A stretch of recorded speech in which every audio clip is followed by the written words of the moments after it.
Hey guys, someone recently had a question about fermented foods and doing keto. Is it okay?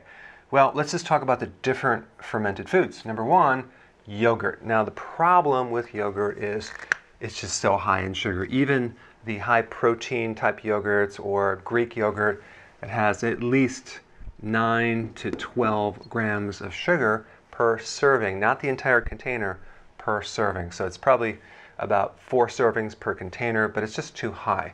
Kefir is roughly about the same. It's like 10 grams of sugar per serving. But there's two types of kefir. You have dairy and you have water kefir, which is too high in sugar, about 6 grams per serving size. Kombucha tea, I did a video on that. I think it's really good for your digestion. I think it's a great alternative for coming off of alcohol because it relaxes you. It has a very small amount of alcohol, I think like 1%, but there's some types of kombucha tea that has more alcohol. But here's the thing. A couple years ago, you could find them with 2 grams of sugar, and it was usually 2 serving size, so you'd get like probably a good cup and a half of kombucha tea, 2 grams of sugar. Not too bad. If you can find that, it might be okay. But now it's going up. Like, I can't even find one less than 6, sometimes 9, sometimes 10 grams of sugar. So it's too high. Kimchi, awesome. It's a fermented cabbage. It's very spicy, Korean, totally fine. Sauerkraut, awesome. Tons of vitamin C, great for the digestion, way better than even taking a probiotic.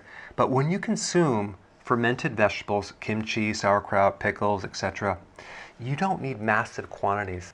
A small serving a few times a week is totally going to be enough. You don't have to consume massive quantities.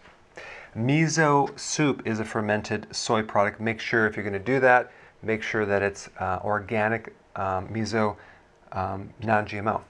Okay. Tempeh, another soy product. Make sure it's organic, non-GMO. A lot of vegans do this, but it may increase estrogen a little bit. Now, when you're going into keto, you always want to make sure that your vegetables are very high to provide all the fiber for the microbes and the nutrients, etc. But some people just do not consume enough vegetables. So this is very, very important, not necessarily just for the nutrients, but it's for the fiber to feed the microbes. So you end up supporting the microbes in the small intestine. So you can actually maximize your full absorption of nutrients, since 90% of all the digestion occurs in the small intestine. All right, thanks for watching, and I'll see you in the next video. So I want to know what you're interested in as far as a future video. Click the link down below and share some ideas. I want to hear.